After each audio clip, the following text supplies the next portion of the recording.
Welcome back to another episode of Consciously Clueless.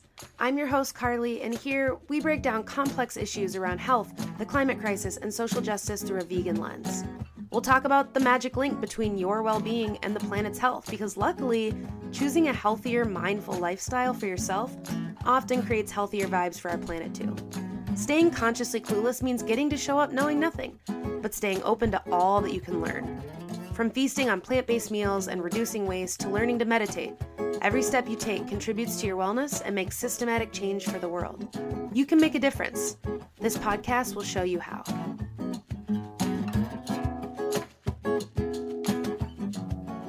This episode with ecotherapist Maia Kiley is from the Consciously Clueless Vault. It originally aired on April 26, 2023. Unfortunately, this conversation around mental health and climate and grief and all of those intersections is still very, very relevant, if not more relevant today. Fortunately, there are people like Maia to help us navigate this and help us understand what comes up when we are fighting for a better world. Enjoy this episode.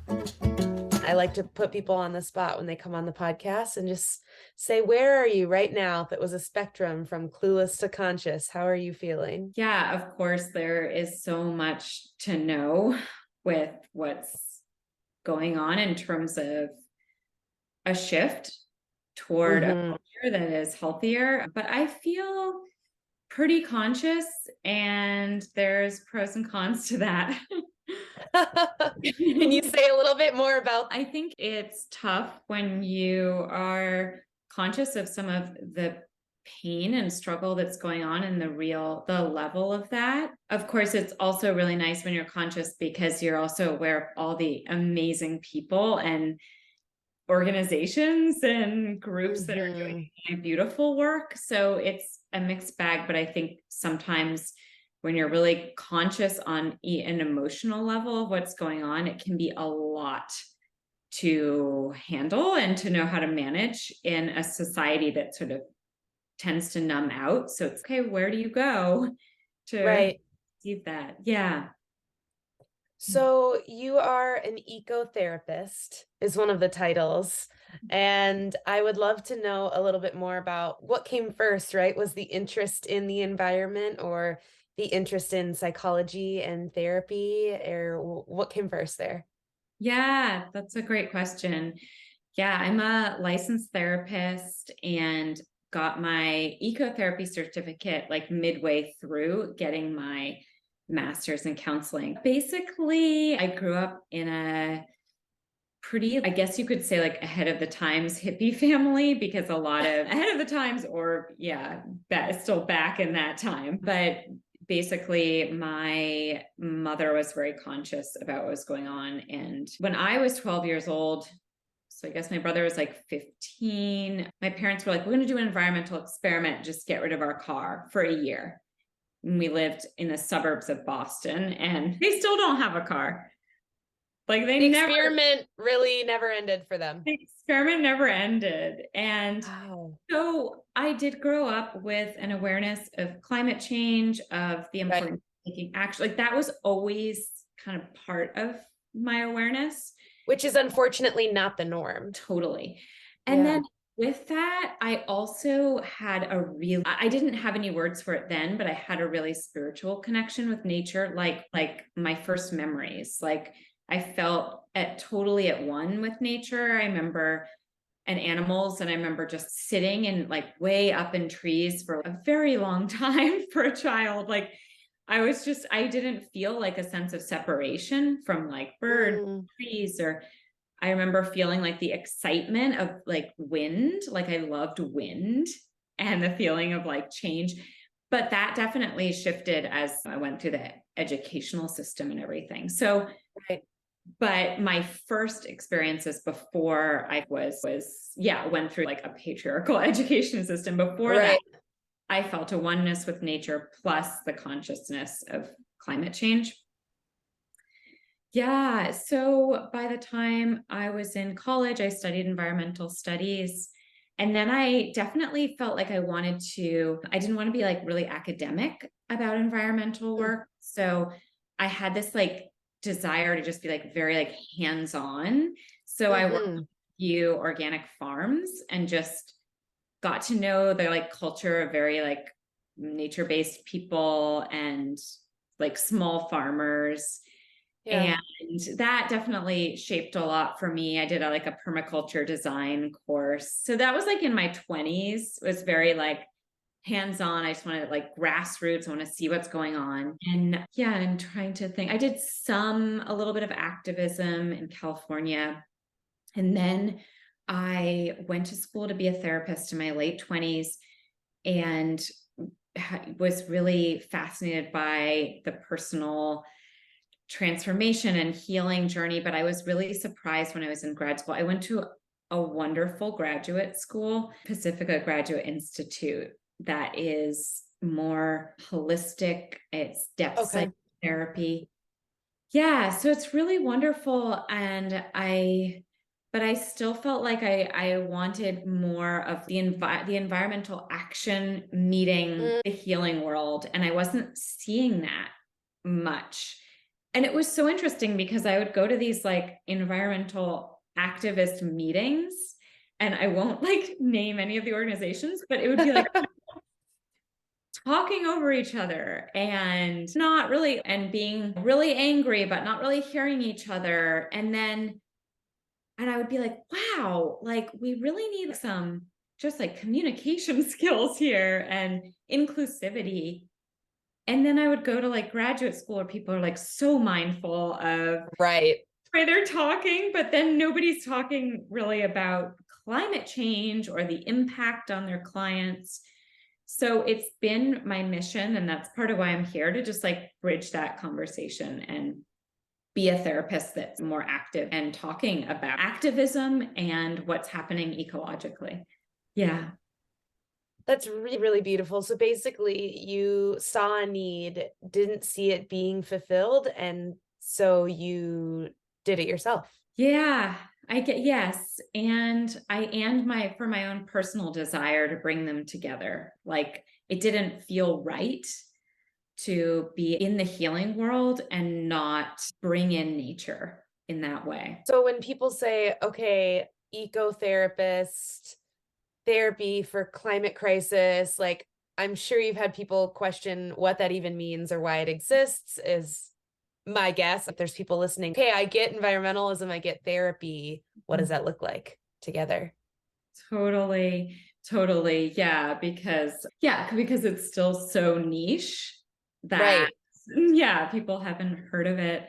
So basically, ecotherapy is an umbrella term for any type of nature-based therapy, and really bringing in nature as a source for healing.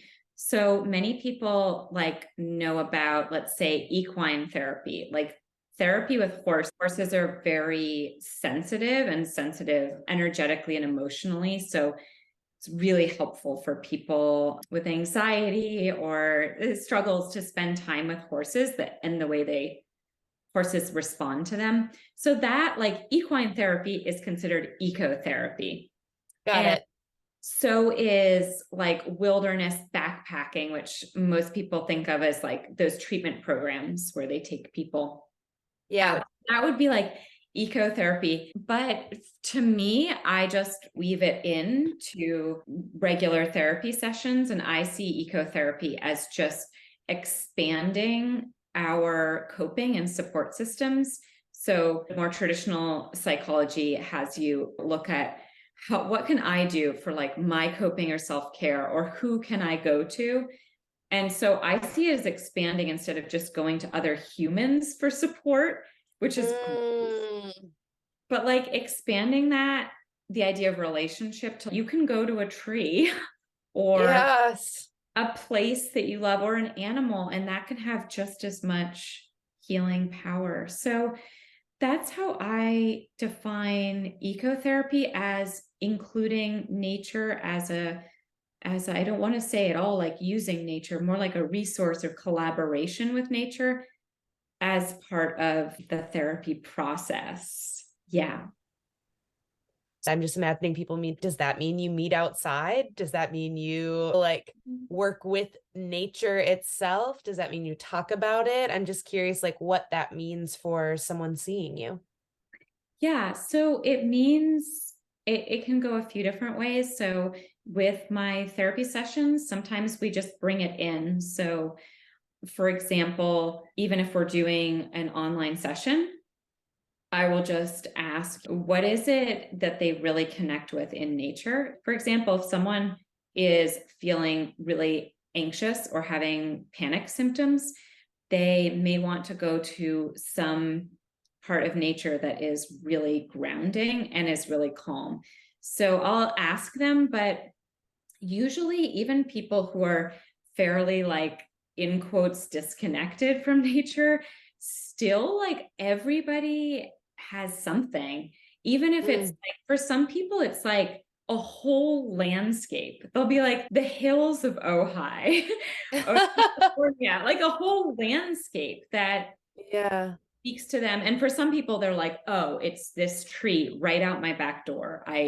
So whatever it is, large or small, and I just give them a nature prescription. So would you be willing to go out and just put your hand against the tree and just see if you could calm your thoughts and just feel how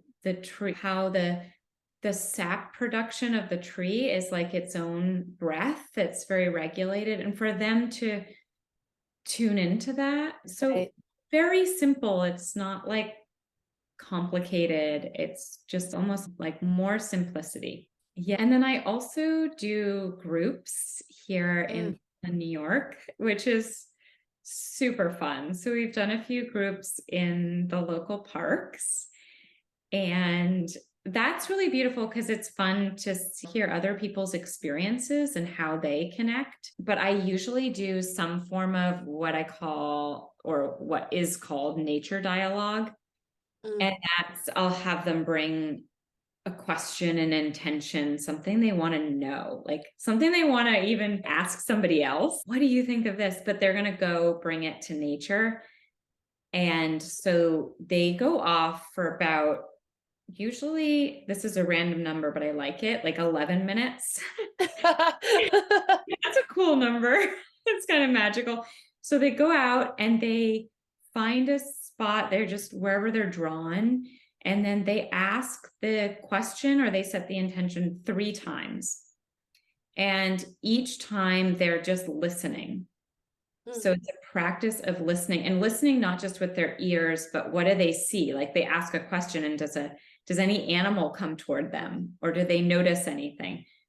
So it's a practice of like deeply listening and observing nature and letting you and nature have a dialogue. And it's really incredible what happens for people in 11 minutes. And the synchronicities. And we did a workshop I co-hosted a workshop up in Vermont, and we did an ecotherapy session. We said 11 minutes, you're going to go out on the land. Here is this beautiful land by Lake Champlain. And this one young woman like went on, it sounded like an Alice in Wonderland journey. And then I was crawling under the tall grasses, and I came up and I saw this, and I realized this about myself. It was like a portal, because when you step out of, so I don't let people bring their cell phones or anything. So that's in a basket. So it's an experience of stepping out of time and space, because I'm holding that container for them. That's really safe to like deep dive with nature. And nature wants to connect with us so badly and responsive. So that's what I do. So I do community groups, and then I do it as part of my therapy sessions, if people want that, if they're open to it. And then I have about a quarter of my practice is climate aware therapy. So I do have people come to me specifically for climate distress, anxiety. Often referred to as a climate anxiety. Yeah. The term people use is like eco anxiety, and we don't have to be like so PC, but people want to step away from that in the sort of therapy world, because it implies like your anxiety about something that's going to happen. And for so many people, it is already their life experience. So eco distress is more like having a nice like umbrella term for. Interesting. Okay. Yeah, it's really interesting. Everything's like evolving so quickly in this world. It's like hard to keep up. And Totally, but I appreciate learning. yeah, no, a lot of people come and say I have eco anxiety. And yeah, it could be anxiety, it could be any anger. I just see it as like the stages of grief, and people come because we think of Kubler-Ross's stages of grief that she wrote up. Like we think of those as for the loss of a person, but it can totally be applied to the loss of our relationship with the earth. So that's what I see with my clients, is they're in some form of grief. And I love to reframe that for them so that they really see that they're feeling what they are because they love the earth. So it's nice for people to reconnect with that and realize, oh, I'm so distressed, not because I don't want to be here or I hate everybody or I hate what's happening, but because I love nature and the earth so much. And I love the people around me and I don't want them to be harmed. Right. Oh, yeah. Can you say more about nature wants so badly to connect with us and is so responsive? Yeah, I think that, I guess what I've noticed with especially my ecotherapy sessions outdoors, these groups or at workshops, is like in those 11 minutes that people they've opened their heart very intentionally to nature, like so much will happen for them, like animals coming over or like a feather that's left or like all these things that it's like obviously nature is communicating with them. It sees the opening, and or in addition we're seeing things that we don't see because we're so like absorbed in ourselves. So it's both ways, but I just think, and even in my just like personal experience, I feel animals, when you're open to that, like when you're open to them, they're like, they love it. They feel very safe when you're like, hey, I have space for you. I'm aware of you. And I find the same is true, like personally, when I've played around with communicating and channeling with like plants and trees, and some of them like have not wanted to chat, but some of them, or maybe I'm not connecting, like I don't really know what's happening there, but some of them have been, I felt like this eagerness to respond. And I think we've been conditioned to see obviously nature as inanimate and our extractive use, but to really open up to seeing how alive everything is, and that we're in relationship and we're just often not communicating with nature. Yeah. What are some of the personal practices you have, or maybe that you suggest to others to stay connected to nature and to not become climate distressed? Because it can be easy to dip into that with disaster after disaster. And even the most hopeful of us, I think it's easy to have those moments, and maybe that's okay. But what are those practices? I imagine going out in nature, but what else is when you say like disaster after disaster, that definitely makes me think of a practice that I have my clients do, which is that they have to balance the amount of time that they spend reading about climate destruction with reading or watching or whatever the positive things that are happening. So if they wake up, because some people with climate distress are activists and people who are in the climate world, or they work in it, so they're like inundated. So if they wake up and let's say they tend to read the New York Times for 20 minutes, and the New York Times is mainly going to give you the disasters. So then they have to spend 2 minutes Googling or on Instagram or whatever with people, organizations, movements that are doing amazing things, and they have to discover them and connect with them. And some of my clients like reach out and talk to different people and get super inspired. So we have a big movement, like a regenerative movement, like people who really want this healing and are doing it. And we just don't hear about each other. Yeah. Because, yeah, the media is really skewed right towards stories. And there isn't a story necessarily with these beautiful processes that are happening. So it's really important to be aware that's what's happening with the media and not to see the world completely that way. And that's not to be like toxic positivity or to ignore anything. It's just like being realistic that, and also, yeah, there's a lot of destruction, but the people doing amazing, like love can be much stronger than fear. So a few people doing something really beautiful or reconstructing something can also have a strength over that. So that's one thing I work on with people, to build hope and resiliency. And by hope, I don't mean optimism. So optimism is you think everything's going to be great. So I'm not trying to say that to any of my clients, but hope is choosing to work for the world that you want, that you dream of, that you believe is possible, to make those choices regardless of the outcome. So that's hope. Hope is doing it anyway, because it's the good thing, the healthy thing, because you care, because that's what you know is true in your heart, even if things in quotes go to shit or whatever. So yeah, so I really have them build hope and inspiration, and not, I just feel like this system, which includes the media, like the patriarchal capitalistic, like in some ways it works off of people feeling helpless and hopeless, 100%, broken down, isolated, makes money off of it. Absolutely. That's how it's all like works. So if you allow that to happen, like it's really being mindful of, I'm going to choose to do it differently, and to find the inspiration and to connect with all the good people who are the people doing all this good work. So really knowing that you're also, by acting with hope and resilience, you're also supporting those people and that movement that does tend to the earth.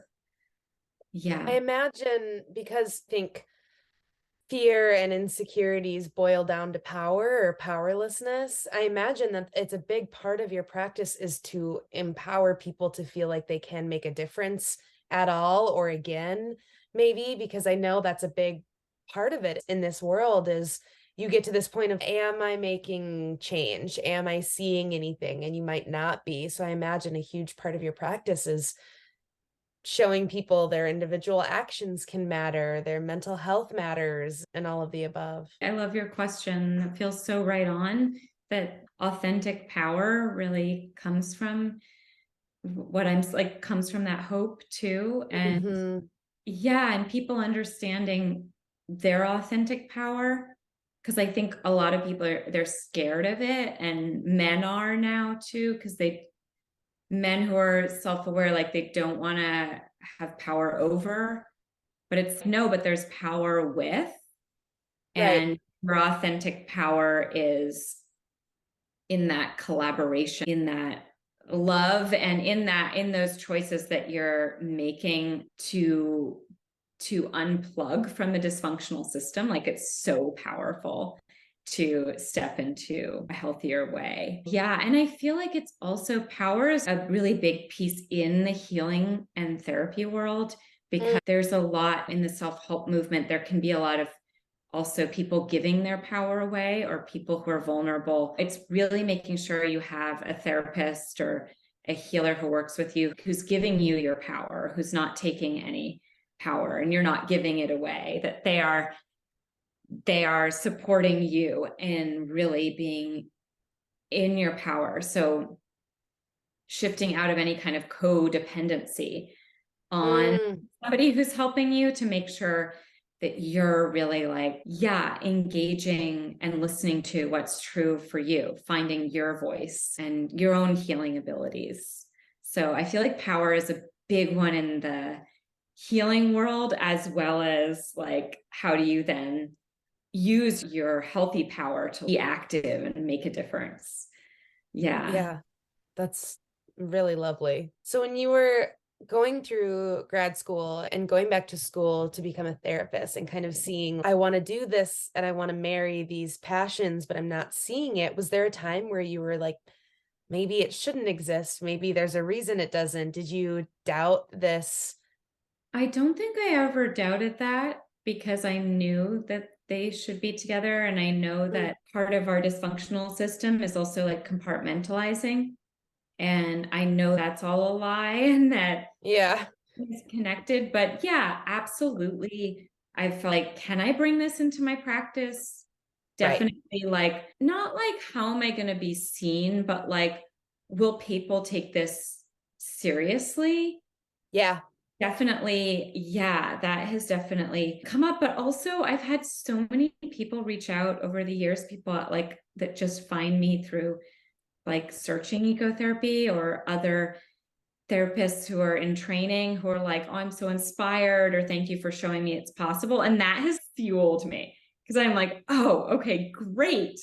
And they're like, how did you do this? And I'm like, I just had to create, like, I didn't have anyone. There isn't anything that I can plug you into other than just trust yourself and create it. I guess I've just gotten so much positive feedback and people saying, oh, I've thought of that, or that makes sense, or I've wanted that. It feels like it's still niche, but I think it's part of I know it's part of my purpose to be a bit of a bridge person. And even when it's super uncomfortable for me, I've just kind of accepted that that's part of my role on earth, is to be like, hey, this needs to be here. Like, to create something before people are necessarily it's mainstream. So I've just accepted that. And because I grew up in a family where we were just so not mainstream, and that was pretty, at times, like alienating and lonely and uncomfortable, I think I'm just like, I'm used to it. I'm like, I can do this. You're like, this is old news. This is not new shit. Yeah, exactly. But yeah, I just feel like also it's not about me. And I see that it wants to come through. It's important for our clients to see that there's therapists who are active and who are willing to speak up on these topics. I think is really important too.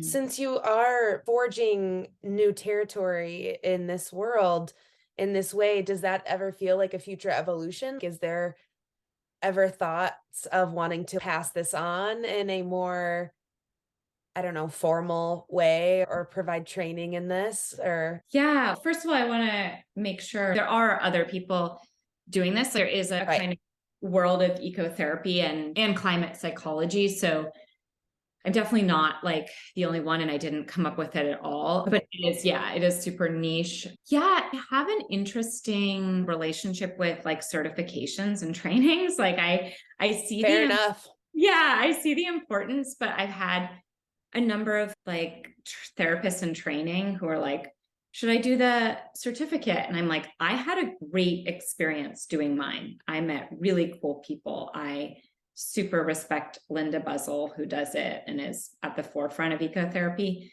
But do we always need to do certifications to go out in nature, or to like, I don't think so.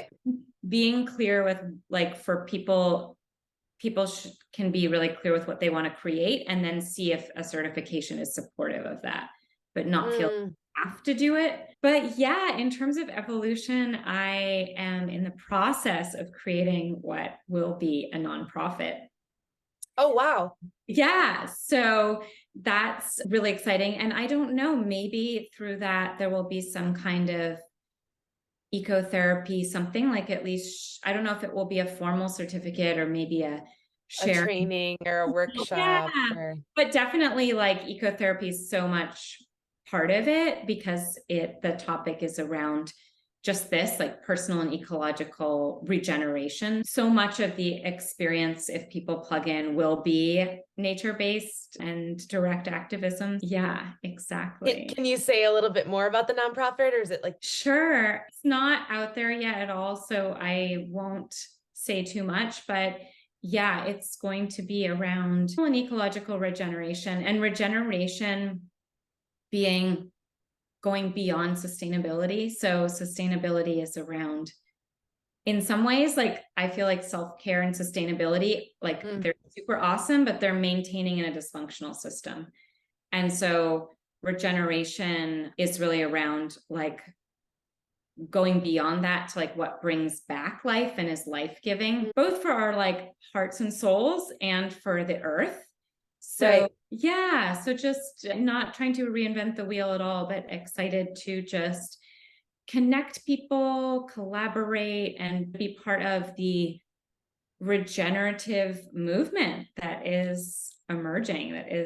I feel like it's like there's little lights of people and organizations and farmers all across the country and the world. And so important for us to all connect and build in our strength and being supportive. So my organization will be just to help support that network that's already in existence. That's amazing.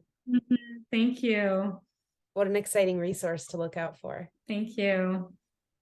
Is there anything else that you want to share with listeners that you feel like I maybe haven't given you space to do so? I think you asked such wonderful questions that feels, really, that feels complete and rich. Yeah. Thank you. Yeah, thank you. I am excited to learn more and more about work like this because it's going to have to be in tandem with moving forward with the climate crisis. So it is a thing of hope to see people like you doing this work. Thank you. And right back at you. Yeah. Thank you. So it's so cool to see each of us, because I know you have a passion with being vegan as well and animals. And it's so beautiful if each of us can just plug into what we love and feel passionate about. And we each get to be like a thread in this movement. If you're hearing this message, you've listened to the entire episode of Consciously Clueless. And for that, thank you so much. I hope you enjoyed this episode. And if you did, please leave a review on Apple Podcasts, Spotify, tag me when you share on social media, or share this episode with others who may be interested in the topic. Any sharing truly means the world to me. Until next time, stay consciously clueless.